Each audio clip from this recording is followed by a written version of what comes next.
다음 특장 감사합니다. 오늘 새로 오신 아까 손님 송윤지 학생이 내 말 리얼 인도에서 학교 다닌 합니다. 송윤지 환영합니다. 예, 감사합니다. 예.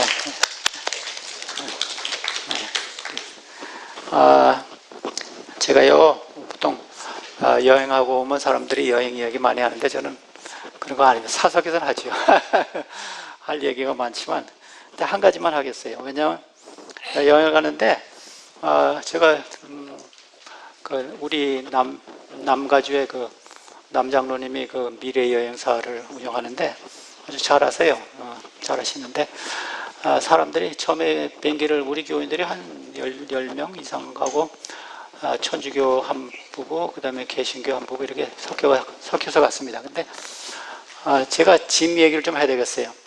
근데 나는 짐을 비행기 안에 들어가는 것만 가져갔어요. 저는 여행할 때 간단하게 하는데 다른 사람들은 백팩만 있더라서 저 사람들은 백팩만 있다 보니까 비행기를 내리니까 이런 짐들을 제가 제일 간단해요.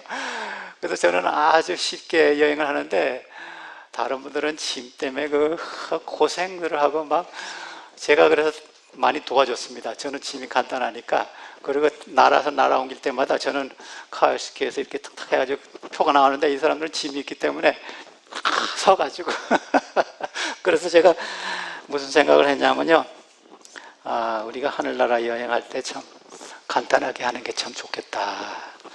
그리고 또 한 가지 느낀 거는 가이드의 말을 잘 들어야 되겠다.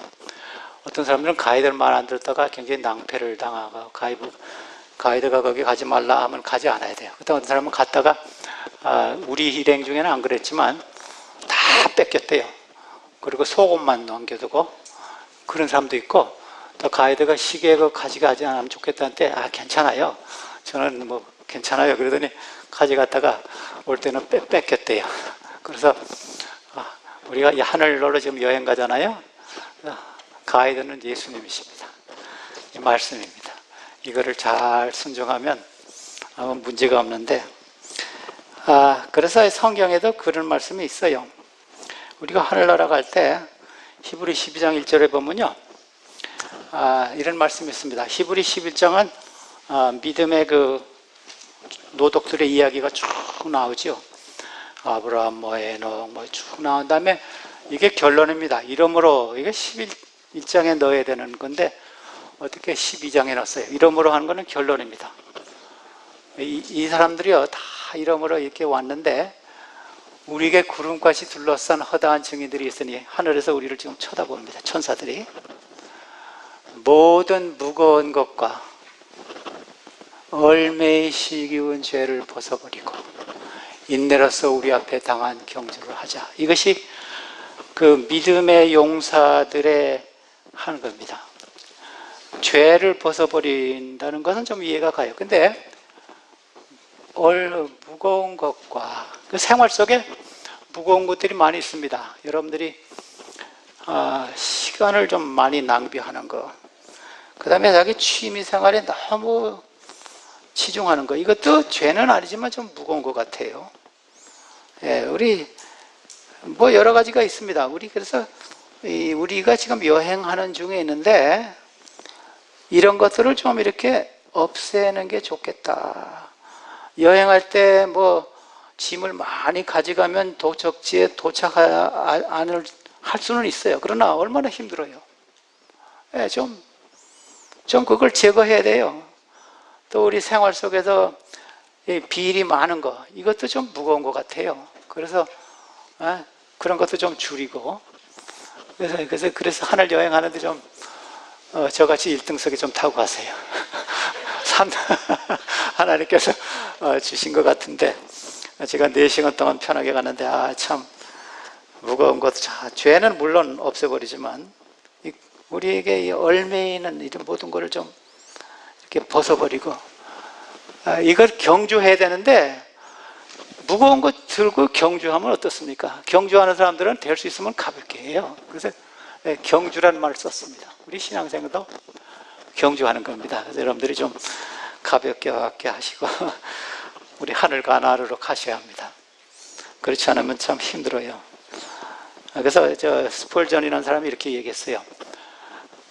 사람들이 하늘나라 가는데 왜 다들 3등석에 타가지고 고생하는지 모르겠다고. 1등석에 타가지고 편안하게 가는 게 좋은데 3등석에 타가지고 힘들게 애쓴다. 이 성경에서요, 예수님의 역할이 두 가지가 있습니다. 예수님은 우리의 구주가 되시고 구세주가 되시고 나의 개인의 주님이십니다. 이거를 많이 강조합니다. 근데 또 한 가지가 있습니다. 또 한 가지는 뭐냐면요, 예수님은 우리의 모본자이시다. 근데 베드로는 예수님하고 제일 가까이 지낸 제자입니다. 그래서 베드로는 이 사상이 굉장히 분명하게 나와 있습니다. 마태복음 16장에 보면요, 마태복음 16장 16절인데 사람들이 막 예수님을 따르다가 떠나갔어요. 그리고 예수님께서 베드로 제자들에게 얘기했어요. 너희들은 나를 어떻게 생각하느냐. 그러니까 베드로가 서슴없이 나서서 16절에 보면요, 16장 16절, 시몬 베드로가 대답하되 주는 그리스도시요 살아계신 하나님의 아들이십니다. 예수님은 구주십니다.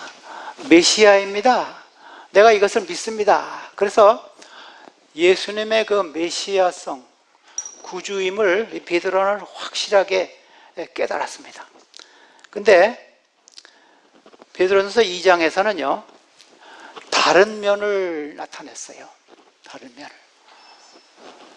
2장 21절, 아까 우리 양 집사님께서 읽으신 성경절인데, 예수님은 우리의 모범자도 되신다는 것을 강조했어요. 구주만 되시는 것이 아니라 우리가 팔로우할, example로서 따라가야 할 모범자이시다.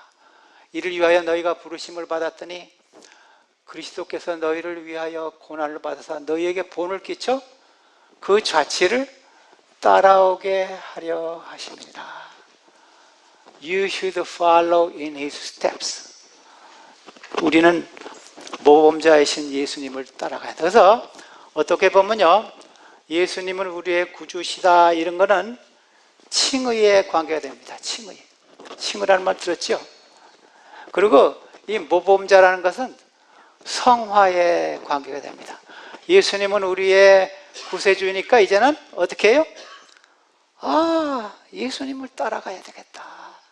그래서 예수님은 우리의 구주라는 것은 칭의고, 예수님은 우리의 모범자라는 것은 성화의, 그래서 성화의 단계는 평생도록 하는 겁니다. 따라가는 거예요. 예? 예수님께서 가신 길을 따라가는 것. 그래서 베드로전서 2장 1절에 베드로가 참 굉장히 자세하게 잘 설명했어요. 2장 1절에 보면요, 그러므로 우리가 모든 악독과 모든 기만과 외식과 시기와 모든 비방하는 말을 버리고, 이것이 첫 단계입니다. 예수님을 따라가는 사람들의 첫 단계는요, 베드로가 말하기를 말이 깨끗해야 된다 합니다. 입술이 정결해야 된다. 굉장히 어려운 얘기죠. 제일 첫째로 예수님을 우리가 따라가려면, 예수님께서 모본을 보이신 걸 따라가려면 말이 깨끗해야 된다. 악독을 버리고 비방하는 버리고 시기를 버리고 말이 순결해야 된다. 이것이 첫 조건으로 말했습니다. 그래서 야고보 1장 26절에 보면요, 하나님을 믿는 사람들은요, 경건하다고 하는 사람은 뭡니까? 나는 하나님을 따라간다는 사람입니다. 나는 이제 크리스찬이라는 것입니다. 크리스찬들은 자기 혀의 재갈을 물리다. 혀에 이 말이나 개의 재갈을 물리지 않으면 위험합니다. 그래서 우리가 재갈을, 시편에는 파수꾼을 세우라는 말이 있습니다. 말의 재갈을, 입의 재갈을 물리고 파수꾼을, 141편 3절에. 또 야고보서에는 말에 실수가 없는 사람은 온전한 사람이라 그랬습니다. 저는 교회에서나 교회 밖에서나 어디서나 이 말 때문에 문제가 많이 생기는 걸 봤습니다. 참 이건 슬픈 현상이에요. 평생도록 예수님을 믿는 사람들이 이 말 때문에 제가 그런 사람 봤어요. 그 사람이 자기 교회에 오지 않기를 원하는 걸 제가 봤어요. 왜냐하면 그 사람이 자기 교회에 오면요, 문제가 분분해요. 제가 책을 얻는데, 참, 제가 뭐 자세한 이야기는 안 하겠습니다만, 우리 이런 사람 되면 안 되겠죠. 근데 그분은 평생도록 교회 다닌 사람이에요. 근데 이게 여기 자갈이었고 파수꾼이었기 때문에 사람들이 저 사람은 우리 교회 안 왔으면 좋겠다 그러더라고요. 예수님을 따라가는 사람의 첫째 조건은 이겁니다. 그래서 사도 베드로가 말이 깨끗하고 말을 컨트롤하는, 입을 컨트롤하는, 입을 컨트롤하지 않으면 참 문제가 많습니다. 그 다음에 둘째로는요, 말이 깨끗해야 되고 2장 2절에는요, 갓난아이와 같이 순전하고 신령한 젖을 사모하라. 이는 그로 말미암아 너희로 구원에 이르도록 자라게 하려 함이라. 둘째 단계는요, 하나님의 말씀을 어린아이가 젖을 사모하는 것 같이 사모하라. 이 애들은요, 여러분들이 아이들을 길러보신 줄은 알겠지만 배가 고프면요, 부모 사정 안 봅니다. 그저 울어대요. 밥 달라고, 젖 달라고. 예수님을 따라가는 사람들은요, 이렇게 해야 됩니다. 말씀을 그렇게 사모해야 돼요. 찾아서 갈급해야 돼요. 그래서 베드로 그 전서 1장에는요, 하나님, 우리가 거듭나는 것이 하나님의 말씀이라는 말이 나와요. 1장 23절이요. 근데 2장 2절에는요, 씨가 되지만은 자라게 하는 양식도 된다는 겁니다. 네, 씨가 더 돼요. 양식이 돼요. 하나님의 말씀이 그렇게 중요하다는 겁니다. 그래서 양식이 없이 살아가려는 크리스천들이 많이 있어요. 먹지 않고 우리가 어떻게 삽니까? 여러분, 한 주일에 한 번 밥 먹고 살아요? 한 주일에 한 번 목사님이 설교하는 거 듣고 살아요? 그건 불가능합니다. 콩나물에 물 줄 때 하루에 3번 이상 줘야 돼요. 우리 하나님의 말씀도 한 주일에 한 번 물 줘가지고 콩나물 사지 않아요. 우리 그리스도인도, 예수님의 발자취를 따라가는 사람도 매일매일 어린아이와 같이 하나님의 말씀을 찾고 갈급하고 애같이, 이 베이비같이 보채야 됩니다. 그렇지 않으면 예수님을 따라가는 생활이 아니라 그렇습니다. 시편 19편 10절에 다윗은 하나님의 말씀이, 내가 뭐라 그랬어요? 곧 많은 순금보다 더 사모할 것이며 꿀과 송이꿀보다 더 달다다. 여러분, 이런 경험 하셨어요? That's his business. 다윗은 그랬지만 나는, 여러분, 이렇게 돼야 돼요. 금보다 내가 더 갈급하고, 먹어보니 꿀보다 꿀하고 송이꿀이 어떻게 차이가 나는지 모르겠습니다. 그래서 다윗이 표현하기를 제일 맛있는 걸, 아마 오게닉 허니겠죠. 그거보다 더 달다 그랬어요. 시편 119편에도 그런 말씀이, 비슷한 말씀이 나와요.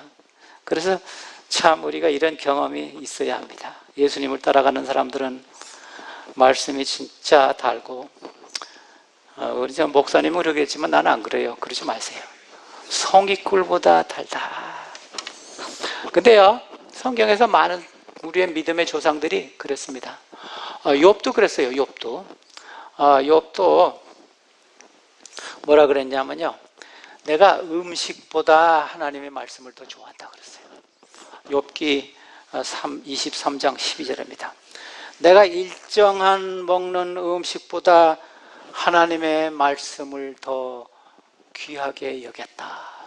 제가 존경하는, 제가 책을 자주 읽는 사람 중에요, 에들라이 에스텝이라는 우리 교회 목사님이 있었습니다. 돌아가셨는데, 제가 그분을 왜 존경하냐면, 물론 글도 잘 쓰시지만 자기가 어렸을 때 이런 결심을 했대요. 자기가 젊었을 때, 내가 하나님의 말씀을 먹기 전에는 절대로 아침 식사를 안 하겠다, 그런 결심을 했대요.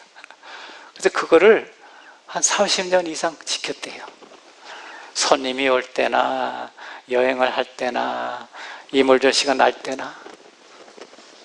여러분, 그렇게 하실 수 있죠? 저는 안 되겠더라고요. 못 하겠더라고요. 손님 올 때 급한 일이 생길 때 오늘은 바쁘니까 하나님 미안합니다. 근데 이분은요, 자기가 하나님께서 주시는 이 말씀 먹기 전에는 육신의 양식을 안 먹겠다 결심하고 그것을 하루도 안 빠지고 했대요. 여러분 그렇게 하실 수 있어요? 우리가 그렇게 하셔야 합니다.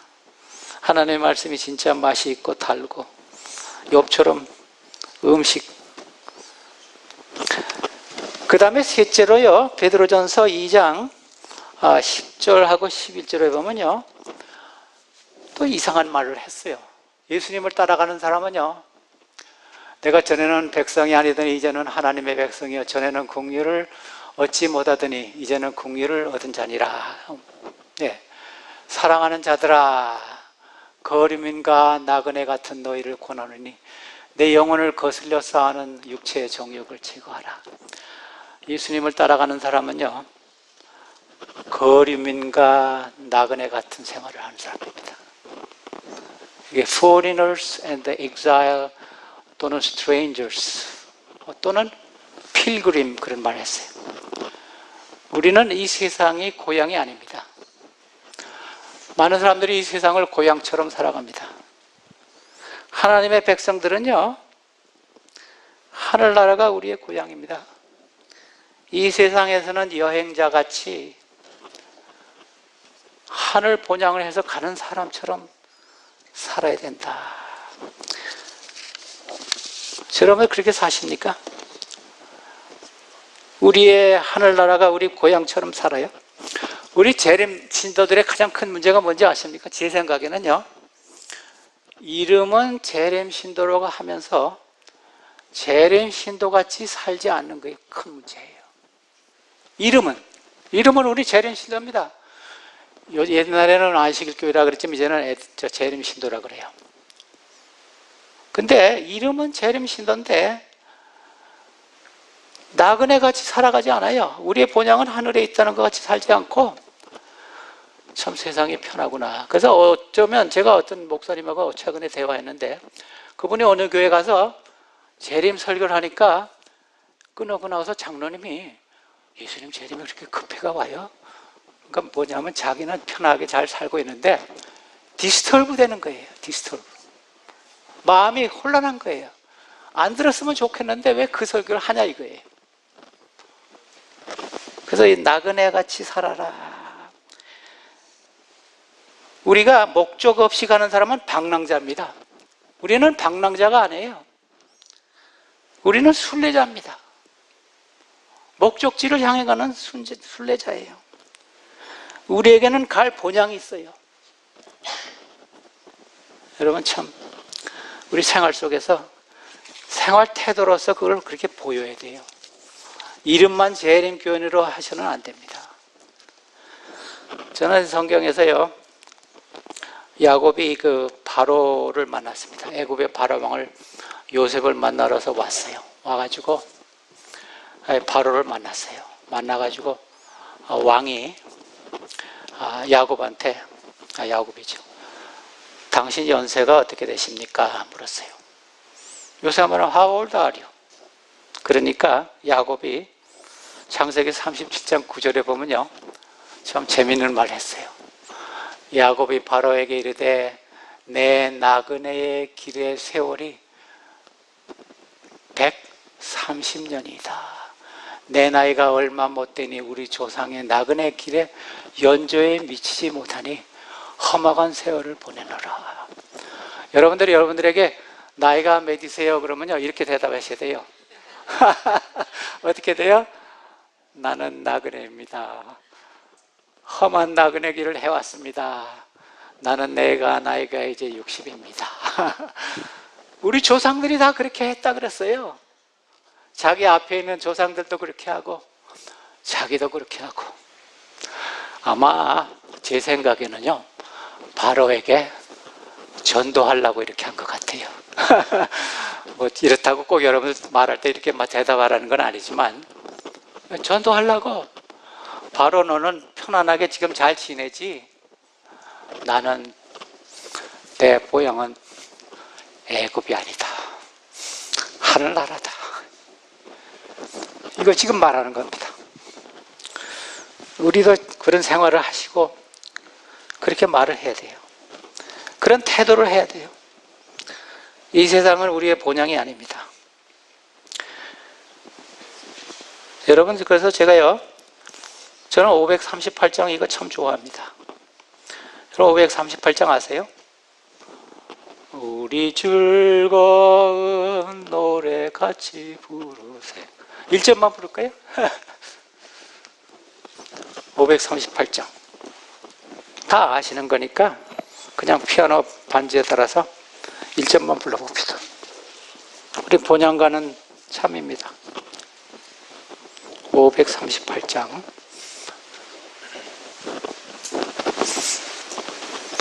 4절까지 부르시면 좋지만 1절만 부릅시다. 그냥 피아노 치시고.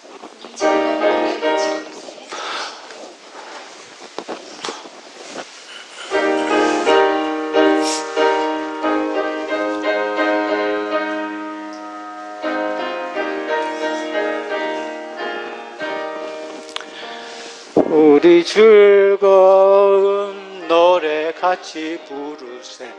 잠시 후에 본향 가겠네. 밤이 지나면 복된 아침 오리니 잠시 후에 본향 가겠네. 잠시 지난 후 거친 바다 물결과 폭풍 지난 후 우리들은 다 같이 잠시 후에 본향 가겠네. 여러분, 이 찬미에 부르면서 진정으로 하늘나라 가기를 원하십니까? 이제 찬미에 제가 부르자니까 부릅니까? 생각해 보십시오. 근데 히브리 11장은요 믿음으로 사는 사람들에 대한 장입니다. 근데 히브리 11장에 이런 말씀이 있어요. 11장 13절에 참 굉장히 여러분들이 좀 의아한 말씀이 있는데, 이 모든 믿음 있는 사람들이 다 본향을 찾아간다. 본향을 찾아가는데 상급을 아직 받지 못했다 그랬어요. 근데 사람들이, 믿는 사람들이 죽어서 천국에 가면요 상급 받지요. 근데 히브리 11장 13절에는요 본향을 찾아가는 사람들이 아직 상급을 받지 못했다 그랬어요. 그것이 두 번 나와요. 11장 13절에도 나오고 또 39절 거의 마지막에 가서 또 나와요. 이 사람들은, 믿음의 사람들은 뭐래요? 다 아마 에녹만 제외하고 제가 옛날 에녹 설교했죠. 믿음을 따라 죽었다 그랬어요. 약속을 받지 못하였으되 그것들을 멀리서 보고 환영하며 땅에서는 외국인과 나그네임을 증언하였다. 꼭 같은 말. 외국인과 나그네.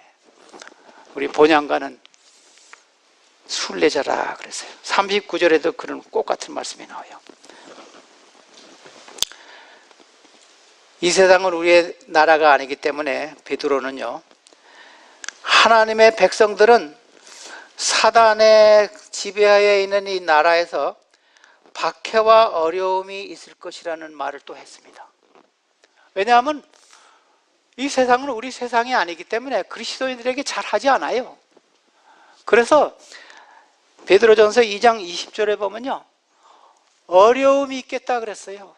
그거 각오하라는 겁니다. 어려움과 박해와,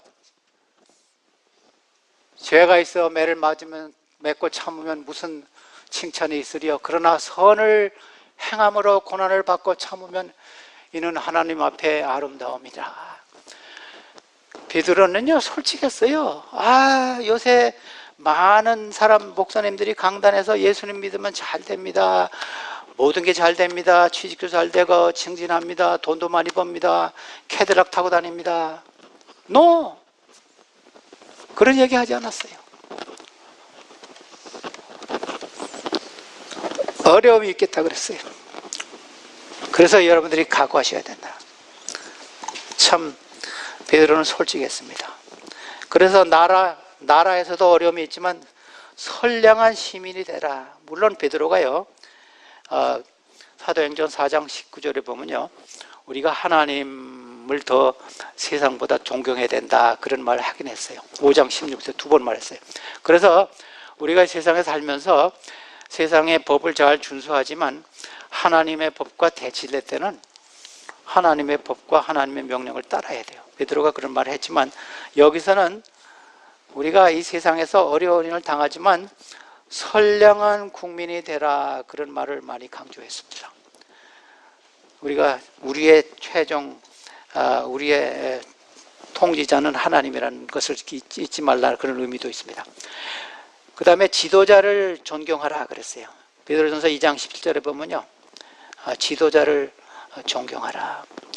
그래서 해방신학이라는 게 있습니다. 신학자들이요, 해방신학. 그게 뭐냐면요, 이 목사들이, 성직자들이 교회에서 설교만 하지 말고 나가서 데모도 하고 막 스트라이크도 하고 나쁜 정부면 세금도 내지 말고 그렇게 하는 것이 해방신학이에요. 근데 예수님은 베드로는 그게 아니에요. 개인이 변화하고 개인이 하나님과 좋은 관계를 유지함으로 사회가 변한, 예수님께서 데모하셨어요? 예수님께서 세금 바쳐야 함 물어볼 때 예수님이 바치지 말라 그랬어요? 그 당시 로마 정부는 썩은 정부였습니다. 그러나 마태복음 22장 21절에 보면요, 가이사의 것은 가이사에게 바치라 그랬어요. 그래서 예수님의 방법과 이 베드로의 방법이 아주 비슷합니다. 해방신학자들 같이 데모하고 나가서 폭력하고 뭐 세금도 내지 말고 그게 아닙니다. 하나님께서 주신 영역 안에서 나라에 협조하고, 그러나 반대될 때는 하나님을 순종하라. 부당하게 할지라도 참고 견디라. 우리에게 인내가 필요하다 그랬습니다. 여러분들이 오늘 기억절에 나오죠? 계시록 14장 12절에 보면요, 성도의 인내가 여기 있나니 그랬어요. 여러분, 마지막 성도의 특징을요, 많이들 2가지로 잡는데 저는 3가지로 잡아요. 제일 첫째 단계가 인내입니다.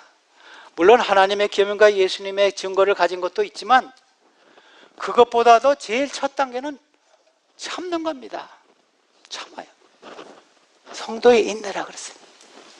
그래서 어려운, 이 세상이 어려운 세상이지만은 하늘이 본향인 사람들은요, 참는 것이 있어야 돼요. Patience and long suffering. 어려운 일 당하라도 우리가 참아서, 이것이 하늘을 향해 가는 사람들의, 예수님의 발자취를 따라가는 사람들의 특징이라 그랬습니다. 그 다음에 5번째로요, 베드로전서 2장 9절에 있습니다. 예수님을 따라가는, 발자취를 따라가는 사람들은요, 베드로가 너희는 택하신 족속이요, 왕같은 제사장들이요, 거룩한 나라요, 그의 소유된 백성이니 이는 너희를 어두운 가운데서 불러내어 그의 기이한 빛으로 들어가 계신 이의 아름다운 덕을 선포하게 하려 함이라. 여기 굉장한 말씀을 하셨습니다. 4가지. 우리는 뭐라 그랬어요? 택하신 족속이요, 왕같은 제사장이요, 거룩한 나라요. 우리는 한국 백성이나 미국 백성이 아닙니다. 여러분, 여행할 때 제가 제일 많이 보여준 게 패스포드예요. 여러분, 어느 나라 사람입니까? 하늘나라 사람이에요. 하나님의 소유된 백성이라 그랬어요. 여기서 만인 제사장론이라는 설이 나왔습니다. 모든 사람들이 다 제사장이다. 근데요, 저는 교회에서요, 이런 걸 가끔 봐요. 우리 남자들이 교회에서 가만 보면요, 7단계가 있더라고요. 교회 처음 나온 사람은 선생이라 불러요. 그 다음에 조금 있으면 집사라 그래요. 조금 있으면 수석 집사라 그래요. 조금 지나면 장로라 그래요. 조금 지나면 수석 장로라 그래요. 조금 그 다음에 부목사가 있고 담임 목사가 있어요. 그래서 제가 세보니까 꼭 7단계더라고요. 저는 이거 아주 싫어합니다. 다 목사고 다 제사장이고 다 장로입니다. 이게 그랬잖아요. 왜 이런 단계를 세우는지 모르겠어요. 여자들은 뭐 여집사, 여사, 뭐 여사로 갔다가 집사로 갔다가 권사로 갔다가 뭐 사모님으로 갔다가, 이거는요 계급이 아닙니다. 이거는 기능직입니다. 기능직, 펑션이에요. 그래서 여러분들 이거 가지고 저 사람 그분은 장로야, 그분은 집사야. 베드로는 그거 아주 싫어한 것 같아요. 기능적으로 우리가 해야 됩니다. 근데요, 사도 바울은 뭐라 그럽니까? 선생이라 그래요. 여러분, 사도 바울 목사라 그래요? 이 계급으로 보면 제일 아래예요. 여러분, 그런 생각 다 버리세요. 우리는 다 제사장이고. 또 베드로는 누군지 아세요? 베드로전서 5장 1절에 보면요, 장로라 그랬어요. 베드로 장로. 나 장로는 장로들에게 권유하노니. 베드로가 자기는 목사라 그러지 않았어요. 계시록 1장 6절에도요, 예수님께서 우리를 구속하시고 제사장으로 삼으셨다 그랬어요. 제사장으로 삼으셨다 그랬습니다. 히브리서 보면요, 히브리서 5장 1절과 3절에 보면요, 거기 참 의미심장한 말씀입니다. 제사장을 뽑을 때 너희 가운데서 뽑아서, 연약한 너희 가운데서 뽑아서, 저는요 하늘에서 내려온 사람이 아닙니다. 여러분들 가운데 있는 사람이에요. 왜 그렇게 하라냐면요, 제사장이 자기가 연약함으로 자기를 위해서 기도하고 다른 사람을 위해서 기도하게 하라. 만일 제사장, 장로나 목사나 이런 지도자들이 하늘에서 떨어졌으면요 큰일 납니다. 연약한 너희들 가운데서 택해서 자기를 위해서 기도하고, 자기의 연약함을 알기 때문에 또 연약한 형제를 위해서 기도하게 하라. 그런 말씀이 있습니다. 이런 네 가지 귀한 직분을 주신 것은요, 족속이요, 왕같은 제사장이요, 거룩한 나라요, 소유된 백성이라, 이런 네 가지 말씀을 하신 것은요, 하나님의 덕을 선전하기 위해서 그랬다 그랬습니다. 여러분들, 하나님의 덕을 선전하는 것이 우리의 예수님의 발자취를 따라가는 사람들의 일인 것입니다. 하나님의 덕을 어떻게 선전하라. 생활 속에서, 말씀 속에서. 그래서 제가요, 제 아는 사람한테 나 여행을 좀 가겠습니다 하니까 저한테 그러더라고요. 여행의 목적이 뭐냐 그래요. 굉장히 의미심장한 말이더라고요. 내 가서 재밌게 노는 것이냐, 뭐 맛있는 막 먹고 경치 보는 것. 여행의 목적은 우리가 빛을 전하는 것이라 했습니다. 그래서 제가 그렇게 하려고 노력했어요. 어디를 가나. 그래서 하나님의 덕을 선포하는 것이 예수님을 따라가는 사람의 생활이라. 이사야 43장 10절에 보면요, 우리는 다 증인이라 그랬습니다. 증인. 증인은 뭡니까? 본 사람이 증인이에요. 들은 사람은 증인 될 수 없어요. 보고 체험한 사람이.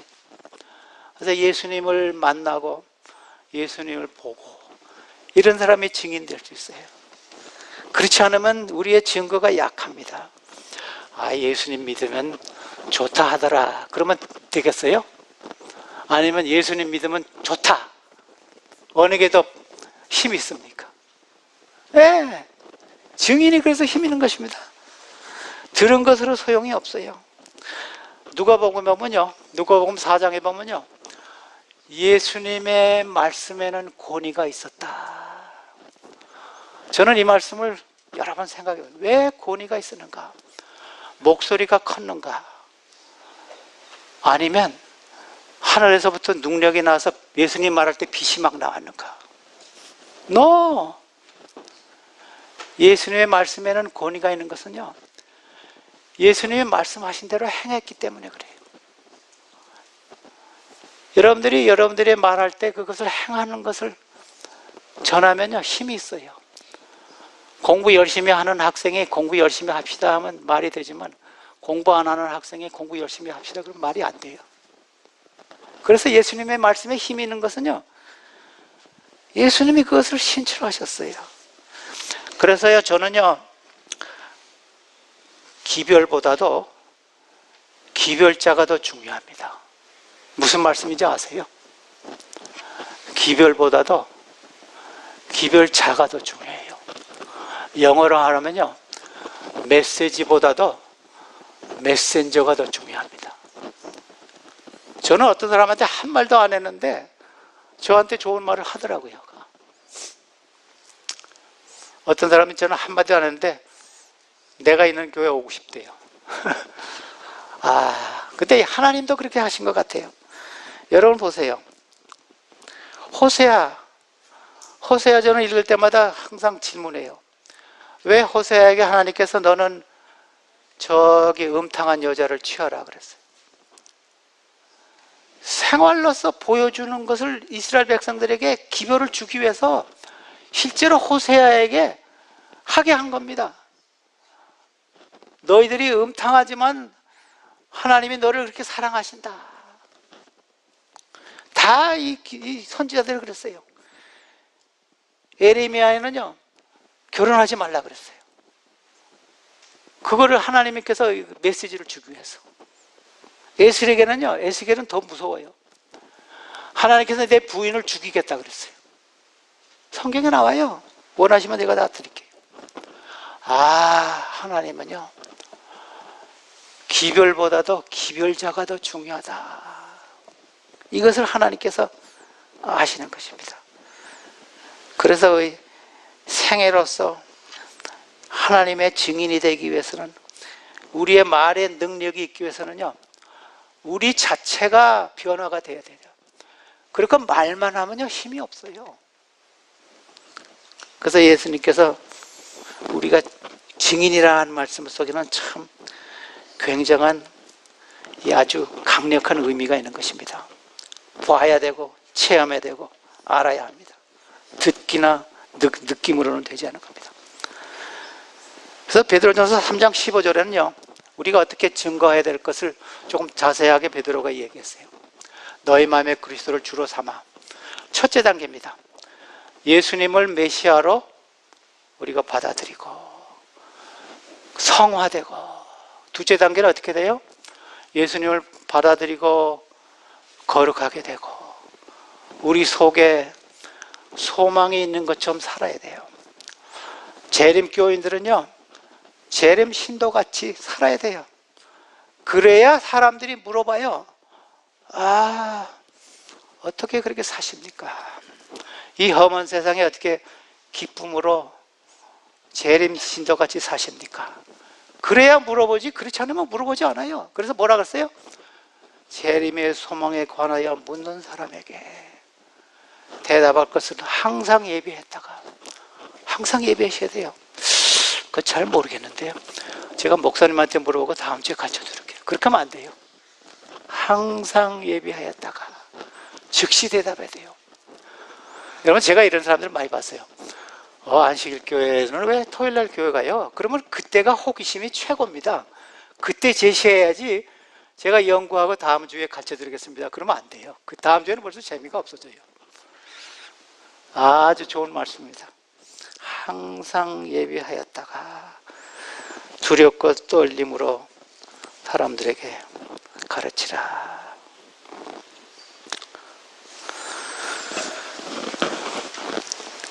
베드로전서 2장 23절